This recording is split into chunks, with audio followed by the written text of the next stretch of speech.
My name is Christopher Lloyd, and I am a historian who specialises in telling the history of the universe by connecting subjects together to make the past come alive. My book, What on Earth Happened, attempts to do this in a single volume. And then I thought to myself, what of those people who are interested in these stories but who don't have the time to read a long book on the history of the world? How could I present the information to them? So I thought of another technique for telling giant stories inspired by William the Conqueror and his Bayeux Tapestry. This is the What on Earth Wallbook of Science and Engineering, which I've developed in collaboration with the Science Museum and the Institution of Mechanical Engineers. Let me show you inside.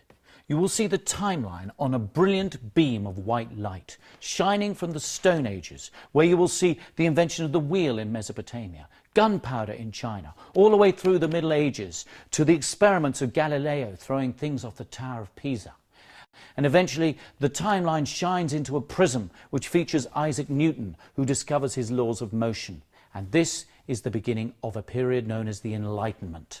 And from here, the story of science and engineering spreads out into a giant spectrum with the timeline running along the bottom. And it goes from abstract to infinity.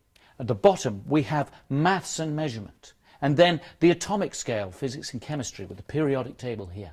Then a little bigger, the molecular scale, is the story of medicine and biology. And then earth scale with land and agriculture. And then things that we do with the earth, building and inventions. And then how we connect the world together with transport and communications. And finally, how we gaze up into the sky and wonder how we can escape from the earth and we wander into the infinity of space.